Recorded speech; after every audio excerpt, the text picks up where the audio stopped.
Hello, my name is Aaron Migden. I am the director of Like Michael, a sort of documentary series about the Halloween fandom that started off originally as a fan documentary, and then we kind of just lost the fan documentary from the title, and just called it Like Michael. So this opening scene that you're going to see here was actually the ending of the original documentary I made. I know what I just said was a little bit confusing. So in 2021, we shot a documentary about the Halloween fandom called Like Michael, a Halloween fan documentary. And man, I was like, man, there's something about that title, but we just have to simplify it. So this movie is just called Like Michael. It's not a Halloween fan documentary. It's really just a Halloween documentary. And little by little, I've just been trying to make these films into documentaries as opposed to first it was a Halloween fan documentary. Now this was a Halloween documentary. Then I just want to call it a documentary. So basically, the first one ended where this one began. This shot you're seeing here was actually filmed on the iPhone with black screen in the background. But the thing is, I couldn't afford to film it in a studio, so there was really only black behind the jack-o'-lantern. Everything else was basically painted in digitally. The black was painted in digitally. And it's kind of interesting because when we premiered at LA Shorts, which to date is the biggest festival I've ever got in, the print looked beautiful. But then when we screened at Midsummer in downtown Long Beach at the Midsummer Halloween convention, it was not the DCP, it was just an MP4, and that shot looked terrible. And I still have issues with how that shot looks because it's pretty much a digital effect. It's the only digital effect in the entire movie. Now, this black and white segment is very brief. But it's basically a gay couple, one of which is dressed like a young Michael Myers, and the other one has a Care Bear backpack and an Adidas hat worn backwards. I'm not exactly sure what fashion statement he was making for this. But I will say this. So you see that it's in black and white and it's a little bit grainy. When we originally reviewed the footage, it was actually underexposed. So it looked really, really bad. So we found that the only thing that really worked was converting it to black and white and adding film grain. And it also gave each segment its own look. So each person has their own segment. So this second segment is Landon Rigler, who I actually met through someone I had interviewed in the first documentary. She had come to South Pasadena. Her name's Vicky O'Brien. She had come to South Pasadena on the day before Halloween of 2022. This was filmed on Halloween of 2022. And she's like, I met this kid. He's really nice, and he's a dancer, and he has a really big social media following. Now, the thing of it is sometimes when people say they have a social media following, they have like 20,000 followers. Well, this kid had over 3 million, and you would never think that when you were around him. That's Landon there on the left. You see there's two Michaels there.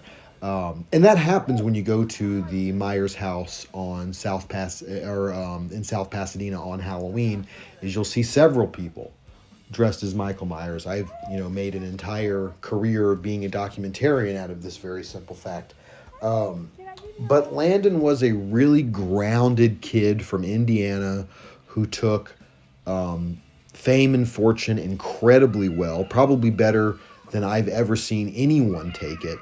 You see all these child actors who, like, almost none of them become well-adjusted adults. So you see Landon there for the first time with his mask off, which really surprised me that he gave us that sort of access, because if you watch his TikTok, which is Michael Myers of TikTok, you'll see that he almost never takes his mask off. So we were really lucky that we were able to film him in these sort of candid shots. And I love these moments. And really the thing that I love the most is the fact that you just record and record and record, and it's like a nature film. You record an hour to get, there's Landon's father right there, but you record an hour to get those 15 seconds of magic. And I think the best parts are not necessarily when Landon is just killing it as a dancer, because he's a terrific dancer, terrific person, terrific dancer. But I think the best part of Landon's segments are just the things that no one could have predicted. Things like his father starting the video at the wrong part, or telling him safe measure 3 times, which I'm sure you have no idea what I'm saying, but you have to kind of watch the movie to understand what I mean. Um, but you'll see even in these shots. So I basically decided to add film grain to all of it. But even in these shots, they were a little bit underexposed. But we just added film grain, and I have to say, for a camera that cost me $300 on Amazon, just the body, and then that's the lens I'm using was probably about another $120. So basically, set up for less than $500. The footage actually looks really, really amazing. So this is Robert. I met Robert when we made the first documentary, and Robert is just an incredibly kind person. He really spends maybe a little bit too much on his like movie geek fandom, because I know recently he got a Halloween Michael Myers 1978 mask, custom made, and I don't even want to think about how much he actually spent on it. Um, and when I say 1978, so most only super fans realize this, but every single movie, the mask changes a little bit. Even in Halloween and Halloween 2, uh, which takes place the same night. I always jokingly call Halloween 2 November 1st, because that's what it actually is. It's the night after Halloween. But because they used a a stunt person instead of Nick Castle, who was an old friend of John Carpenter's, he the mask fit him differently because he had more of a round face. I don't know if I mentioned his name, but Dick Warlock plays Michael Myers in Halloween 2. But the masks look different. One of the reasons they look different, I had read, this is kind of an interesting little side note, is one of the producers of the original movie, Deborah Hill, was a heavy smoker. In fact, she died of lung cancer. But she basically kept the mask in her apartment for like 2 or 3 years before the second, because the first one was made in 78, the second was made in 81. She was a heavy smoker, and the mask had almost gotten yellow from being in her apartment and just being, constantly exposed to cigarette smoke. So the interesting thing about Robert's voiceover right here is most of that were excerpts from his first interview that we did in the original documentary. Some of it isn't. I can hear the difference just because we used 2 different mics.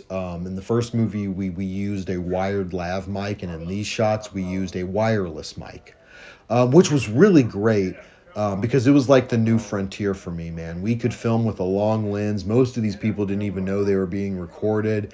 And as long as 3 or 4 people didn't stand in front of my camera, not only would that block the shot, but it would actually block the interference of the microphone. But I think the reason why this movie turned out so well, and why I think it's the best movie I've made to date. So it's June 3rd. Well, now it's June 4th. It's after midnight. So it's June 4th, 2024. So I'm a week away from being 40. This to date is the best movie I've ever made. Yeah, it's cool, but So when Robert's talking about you have to defend your spot, an interview that we got while we were filming this, because Robert had to take frequent water breaks because he's actually wearing 2 masks. So he's wearing the William Shatner 1978 mask, but he's also wearing a black mask underneath to cover his eyes, and it's just very, very confining, and it makes him sweat a lot. So he would take frequent water breaks where we would kind of have these sort of water cooler conversations. And so everything he's saying here was taken from that interview. But when he says you really have to defend your spot, I've seen this movie screen with 2 audiences. Both, one was like 200 people, the other was about 300 people. So we screened it with a lot of people, and I can tell you what got the biggest reaction was him saying you really have to defend your spot. And the funny thing is, I don't even think Robert intended for it to be funny. He was just being himself. But that's what works with this. The scene where he gives the couple directions. I remember when we premiered at LA Shorts, and he says, "Okay, so what you want to do is you want to go down Mission Street here, make a right on Montrose." That got a huge laugh, and I remember it was cracking me up in the editing room. But I remember thinking, no one else is going to find this funny, and I'm very delighted that I was wrong about this. So this is the part of the movie, the montage moment with "Happy Together" by the Turtles. When I made the first documentary, I really put, it was very montagey. So there was like 3 or 4 moments of music, and I said, that's way too much. So I just wanted one for this movie, and this is it.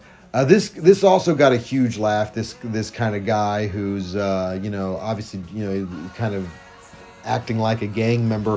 What's funny is at the time I was working at a restaurant with this one guy named Alex, who was kind of a street tough. He was a very sweet guy, but he kind of ran the streets a little bit.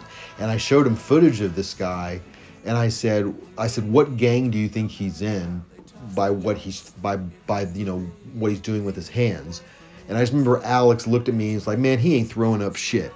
So anyway, we got a huge laugh. This is my favorite shot that I've ever gotten, with a little devil baby kind of clinging towards Michael Myers, and we did not plan that.